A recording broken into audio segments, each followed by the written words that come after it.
Walter Tucker, and I'm the author of an upcoming book that will be out at the end of 2016 or early 2017. It's my autobiography, and it is entitled His Grace for My Race.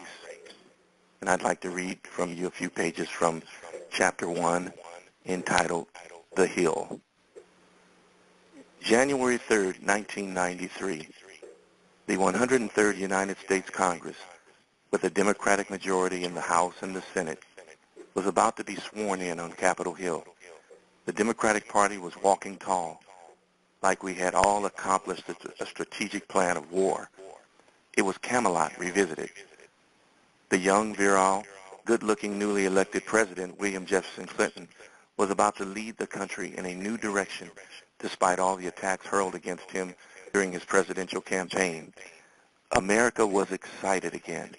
The dream was resurrected. Young voters were involved again, talking politics in every bar, restaurant, office party, and family gathering. Minority voters took notice that there were now more blacks in the Congressional Black Caucus and more blacks appointed to the President's cabinet than at any other time in American history. This was the America that so many had been waiting so long to see, especially since the devastation of President Kennedy's assassination in the 60s. It was as if when JFK died, the country went into a coma. And now, suddenly, the awakening had occurred. As the youngest African American to ever be elected to Congress from California, I too was about to be sworn into office. I too was a part of this political wave.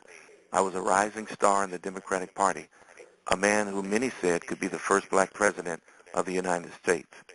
Why not? My great-grandfather and namesake, Walter R. Tucker, refused to be a slave. After being educated by white Methodist missionaries, he became secretary to now famous Booker T. Washington. My father, Walter R. Tucker II, and his two brothers, Booker and Sebring, were all doctors who built the first multi-level medical building in the Watts neighborhood of L.A. in the after the 1965 Watts riots.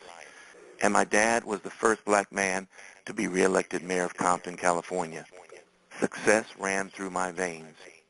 Despite how exhilarated I felt about the Democratic movement and being the newly elected representative of the 37th Congressional District, which included the city of Compton, the bitter wind of the cold winter morning in Washington, D.C.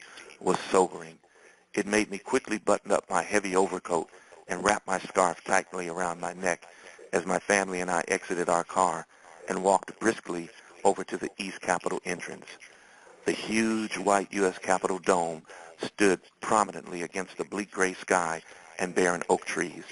As I got closer to the East Capitol steps, not even the cold January wind could stop me from feeling the warming from our nation's breath, the warmth of promise, power, and participation. Capitol Hill was always busy with bills, lobbyists, and votes, but not this day. This was a day of congratulations, a day to celebrate successful elections. With police barricades in the streets and throngs of media gathered on the lawn in front of the East Capitol steps, several legislators marched up and down the steps, while others stopped at the foot of the steps to take gleeful photos with their family and supporters. I kept a careful watch on the style and standards of the elder statesmen, experienced congressmen like Julian Dixon, Ron Dellums, Charlie Rangel, and Louis Stokes. They breathed knowledge and connections that reached all around the world. How can I make them my allies? My family and I were having our own personal day of euphoria in the midst of this national political renaissance. After a photographer took some pictures of my beautiful wife, Robin, our well-groomed kids, Walter IV and Autumn, and me in front of the Capitol steps, I kissed Robin, grabbed the kids, and led them into the Capitol. We walked down a long hall, and then, as congressmen had done for decades, entered into that awesome, airy, spacious room called the House Chamber. I've seen this on TV many times, but this is really it, and I'm really here.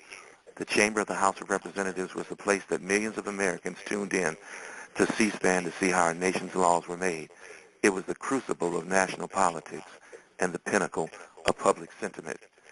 Like several of my freshman colleagues, I took advantage of a long-standing tradition of the House, which allowed only the congressman's children to stand by their side on the House floor for this once-in-a-lifetime moment. Spouses were not allowed at that time. but there would be plenty of time afterwards for them to come down and take photos. While I had full intentions of being reelected and doing this again in 2 years, I realized that this first oath of office as a freshman congressman was a moment in time that could not and would not ever truly be repeated.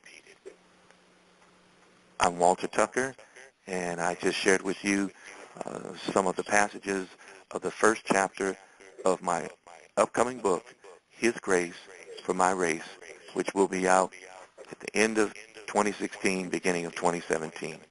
God bless you.